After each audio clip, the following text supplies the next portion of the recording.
So you want to know which are the best countries?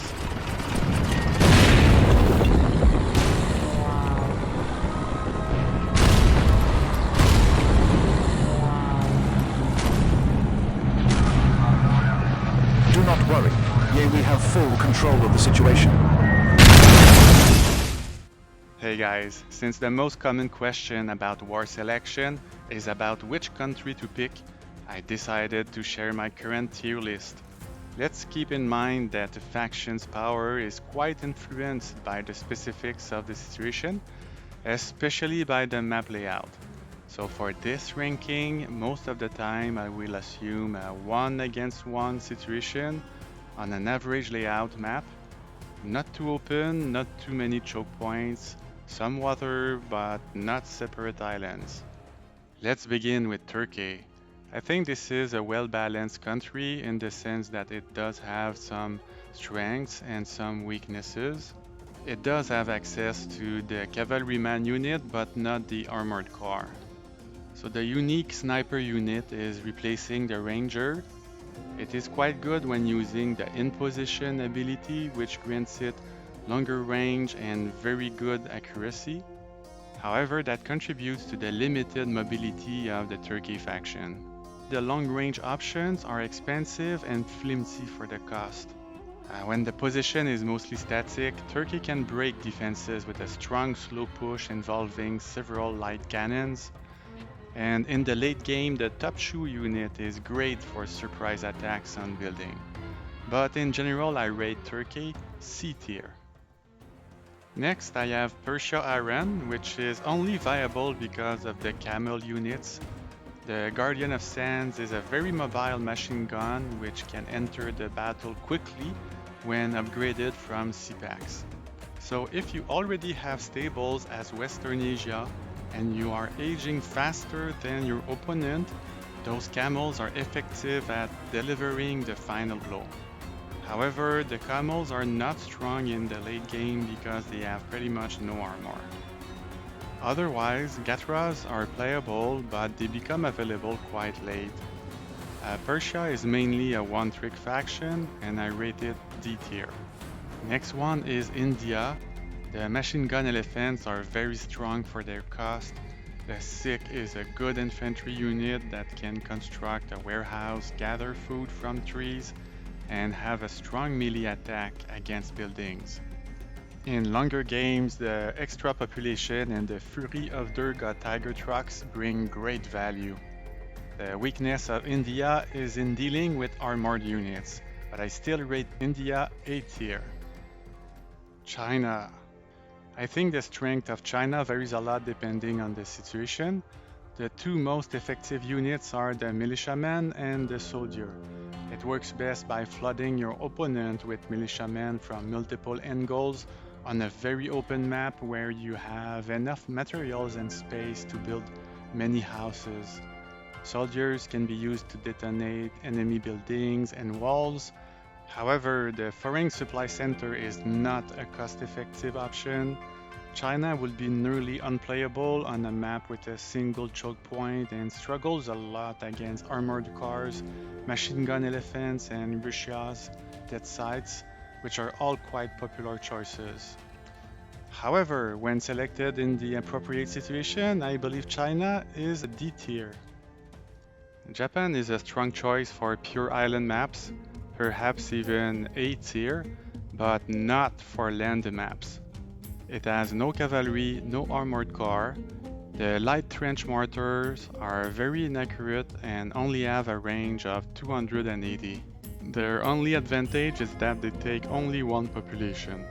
Japan is fun to play, but in terms of power on a land map, I rate it F tier. Abstract is a good choice in most situations. It has access to several cost-effective units, such as cavalrymen, armored car, and howitzers. Its weakness are the lack of cheap fodder unit and the limited choice for long-range artillery. Not having a specialization might make it less desirable in team games, but with 1v1 situation in mind, I rank it A tier because of the versatility. Moving on to Poland. Poland can raid well with their small-sized trinkets. The stone mines are very useful when the material resources are scarce.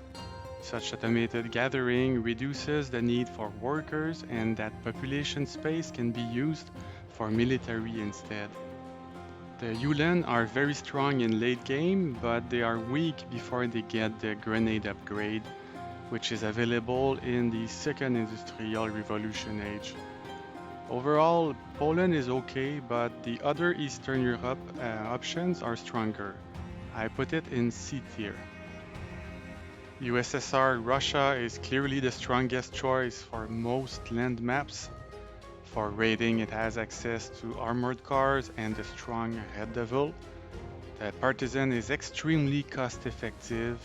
The dead side annihilates enemy infantry, while the accessible anti-aircraft Tachenka easily denies air attacks.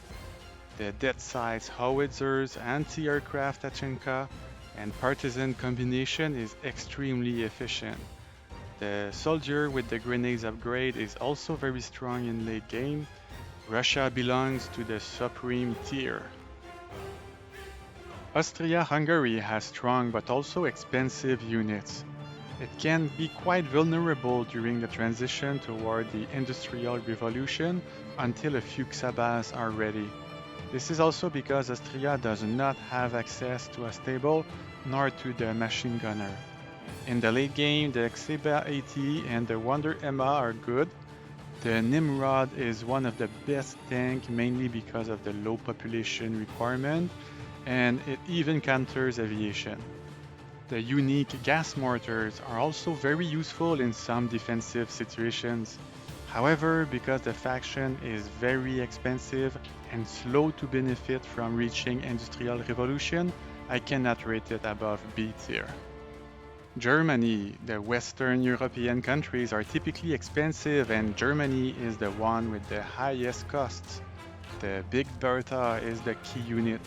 The long range and high armor makes it good for slowly pushing across enemy defenses. The low damage per second of the super heavy tanks typically make them a waste of resources and population space.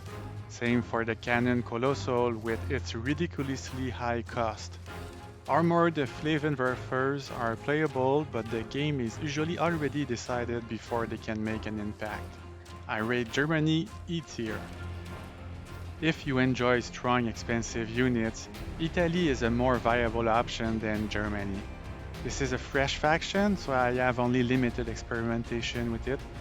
The Armor Card Tourney and the Howitzers DS seem to be strong units.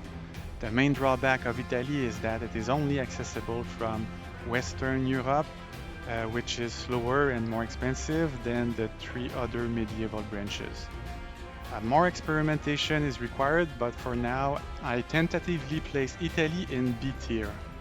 Next is France. If you enjoy aviation, this might be the country for you. The Farman Goliath is great to destroy buildings when the opponent did not prepare anti-air. The other planes are also sometimes playable. The FT-17 is a faster version of the light tank with also a faster shooting speed. Unfortunately, it takes a long time before the special units of France are ready to make an impact. Like all other West Europe specific factions, it does not have access to a stable. It is also lacking the machine gunner, which is usually useful when facing mounted units or fodder. Despite being slow, France is okay, but not versatile enough to be great in 1v1 situations. I rate it C tier. Great Britain. Light machine gunners are effective and available quickly after reaching Industrial Revolution. They are great against medieval units, fodder, and military balloons. When a large group is combined with howitzers, it is difficult to stop. Great Britain's sea forts are good because they do not require population space and they can control a large chunk of the land and sea with their 350 range. They also can be upgraded to anti-aviation if needed. In late game, the anti-tank rifle is easily accessible and the most effective counter to high armored units in the game.